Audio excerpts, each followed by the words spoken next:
You know that moment when something unexpected happens and your body just stops? Like your brain hits the Windows 95 error sound and everything locks up. You're not calm, you're not brave, you're not even thinking, you're buffering. Congratulations, your body just booted up an ancient survival feature that predates chairs. Back when humans were basically upright snacks, freezing was a legitimate strategy. If a predator couldn't see movement, maybe it wouldn't notice you. So your nervous system learned that sometimes the best option isn't fight or flight, it's become a statue and hope reality scrolls past you. That software is still running today, even though the predator is now a surprise email or someone saying your name in a quiet room. Your muscles tense, your breathing gets shallow, and your brain goes into low power mode. It's not indecision, it's your body yelling, "Do not move, the bush might be watching," even though you're in a target checkout line. The irony is that freezing often makes things worse now. Silence gets awkward, opportunities evaporate, but your nervous system doesn't care. It's running a 200,000-year-old update and refuses to uninstall. Basically, your body sees danger and responds by turning you into a decorative plant. Ever feel a random surge of energy for absolutely no reason? Like you could suddenly sprint, rearrange furniture, or punch destiny directly in the jaw? That's not motivation, that's leftover tiger fuel. Ancient humans needed instant energy on demand. No warm-ups, no motivational speeches, just boom, run or die. So your body evolved a system that dumps adrenaline and glucose into your bloodstream at the slightest hint of threat. Heart rate spikes, muscles tighten, brain sharpens, you're ready to survive. The problem is your body has terrible threat detection now. Loud noise, tiger, argument, tiger, slightly too quiet room, obviously tiger. So instead of outrunning a predator, you're vibrating in your chair at 11 p.m. with no outlet. You're fully prepared to flee the savannah, but the only danger is your own thoughts.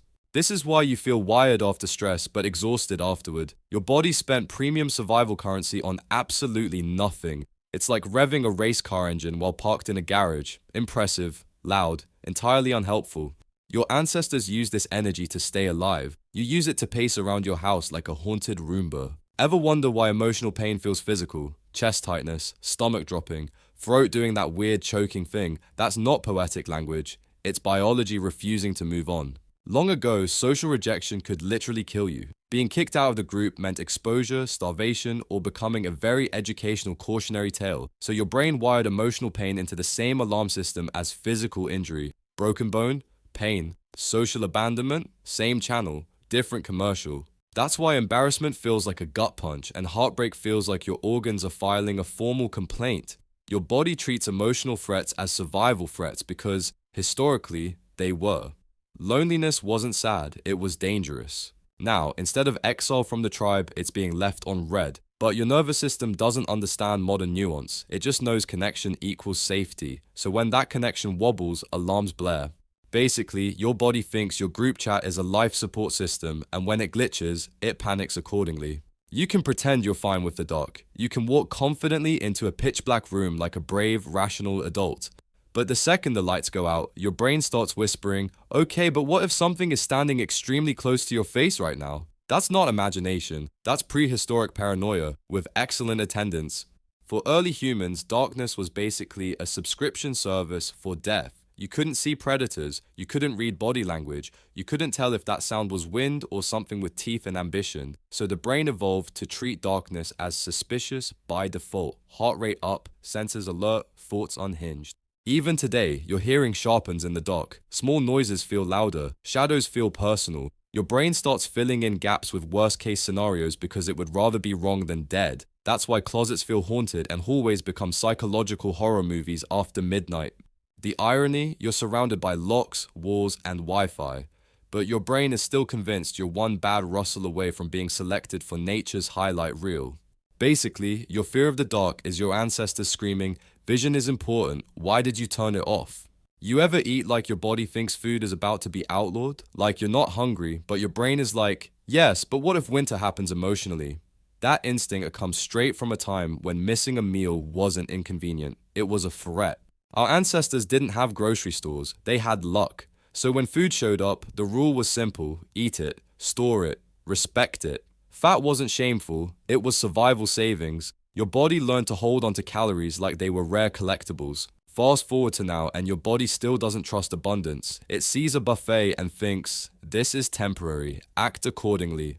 That's why high-calorie foods taste amazing. Sugar and fat light up your brain like survival confetti. Your biology is rewarding you for preparing for a famine that never arrives. So when you crave snacks after already eating, it's not weakness, it's your body doing risk management based on outdated data. Your metabolism is living in 12,000 BCE, your fridge is not. That jump you do when someone sneezes too loud?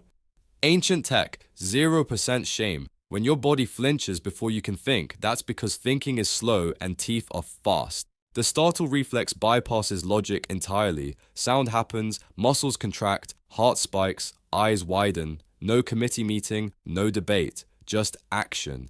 In the wild, that split-second reaction could mean dodging a predator instead of becoming part of its daily goals. The problem is now your reflex is reacting to dropped spoons, phone notifications, and doors that close slightly harder than expected. Your body doesn't know the difference between a lion and a microwave finishing its job. So you leap out of your soul over nothing, then stand there embarrassed while your heart tries to exit your ribcage. That's your nervous system saying, I saved us, even though nothing was wrong. Your body's motto is, overreact now, apologize never. Ever notice how your body treats social situations like high-stakes survival challenges? Sweaty palms, racing heart, brain suddenly forgetting how sentences work. That's not shyness, that's your ancient survival software panicking about tribe politics. For early humans, social standing was everything. If the group liked you, you lived.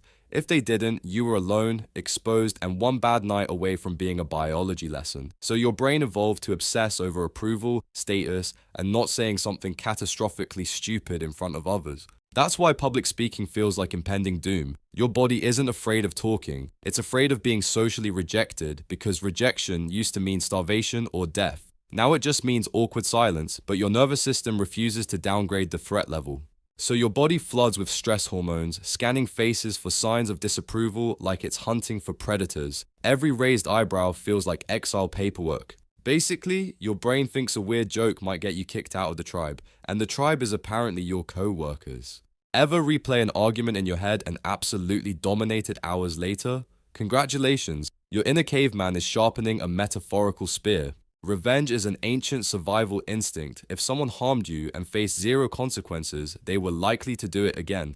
So your brain evolved to remember wrongs intensely and imagine payback scenarios, not because it's petty, but because deterrence mattered. Your nervous system doesn't distinguish between physical threats and social ones. An insult hits the same circuitry as aggression, so your brain simulates responses, planning ways to regain power and status. That's why comebacks appear in the shower, fully polished, long after the danger has passed. In modern life, acting on revenge is usually a bad idea, but thinking about it, that's your brain stress testing boundaries and restoring a sense of control. So no, you're not dramatic. Your mind is just running ancient justice software in a world with HR departments. Ever notice how you suddenly become incredibly competent during a crisis? Like chaos hits and your brain snaps into HD mode. That's not random, it's survival mode showing off. When early humans faced immediate danger, distractions had to die instantly. Your brain learned to narrow attention, mute irrelevant thoughts, and pour all resources into the problem at hand. This is why time slows down during emergencies and details feel unusually sharp. The downside? Your brain now triggers this mode during deadlines, arguments, or last-minute panic. You're suddenly laser-focused, productive, and unstoppable for about 20 minutes. Then the adrenaline wears off and you feel like a deflated balloon with opinions. This isn't discipline, it's a biological emergency override. Your body thinks, we might die soon, let's be amazing real quick. Basically, your best work happens when your brain thinks extinction is scheduled for tonight. You lie in bed, replaying conversations from years ago like they're still in beta testing. You analyze tone, timing, facial expressions, and alternate realities where you said something cooler. That's not insomnia. That's your brain doing threat analysis at maximum volume. Early humans survived by predicting danger. If you could anticipate who might betray you, who was trustworthy, or what patterns led to harm, you stayed alive longer. So the brain evolved to constantly simulate outcomes, replay mistakes, and scan for future threats. Thinking wasn't optional, it was armor. Now there are no predators lurking in the grass, but your brain doesn't know how to relax. It treats awkward moments like unresolved survival data, so it replays them endlessly, searching for lessons that no longer matter. The irony is that overthinking feels useful, but usually solves nothing. It's your brain preparing for battles that will never happen, sharpening spears for wars already over. Your mind isn't broken, it's just extremely committed to keeping you alive in a world that no longer requires this level of vigilance. That's all for today. I'll be making similar videos in the future. Subscribe to see them.